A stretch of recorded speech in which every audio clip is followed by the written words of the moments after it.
লা ফাতা ইল্লা আলী, লা সাইফা ইল্লা জুলফিকার, মান কুনতু মাওলা ফাহাজা আলিউন মাওলা, মান আবগাদা আলিয়ান ফাকাদ আবগাদানি, মান আহাব্বা আলিয়ান ফাকাদ আহাব্বানি।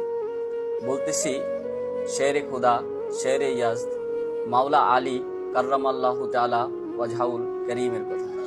19শে রমাদান মাওলা আলীকে কুফার একটা মসজিদের ভিতরে সম্ভবত ফজরের নামাজের পরে আব্দুর রহমান ইবনে মুলজিম কর্তৃক মাওলা আলীর মাথার মধ্যে ধারালো তরবারি দ্বারা মুনাফিক কর্তৃক আঘাত করা হয়।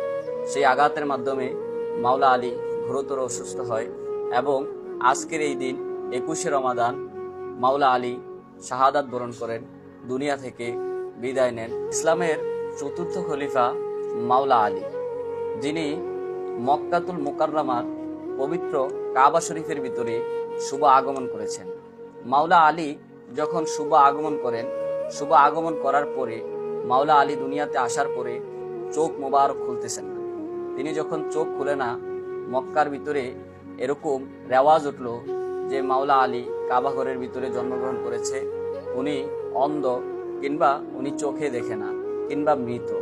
যখন রসুল আকরাম সাল্লাল্লাহু তাআলা আলাইহি ওয়াসাল্লাম এই খবর শুনলেন, তখন রসুল আকরাম সাল্লাল্লাহু আলাইহি ওয়াসাল্লাম কাবা ঘরের ভিতরে ঢুকলেন এবং মাওলা আলীকে দেখতে গেলেন।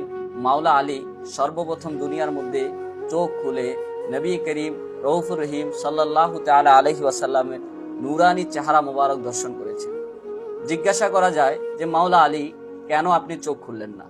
জবাবটা এমনই হবে, মাওলা আলী বলে যে আমি কেন চোখ খুলব? যখন কাবা শরীফের ভিতরে আমি যখন আসলাম, কাবার ভিতরে তখন 360টা মূর্তি অবস্থান করতেছিল। আমি আমার পবিত্র চোখ দ্বারা আমি কেন মূর্তিকে দর্শন করব? এজন্য আমি চোখ খুললাম না। যখন আমি আমার পবিত্র চোখ দ্বারা রসুল আকরাম সাল্লাল্লাহু তাআলা আলাইহি ওয়াসাল্লামের নূরানি চেহারা মোবারক দেখলাম, তখন দয়াল নবীজির দর্শন মোবারক নিলাম।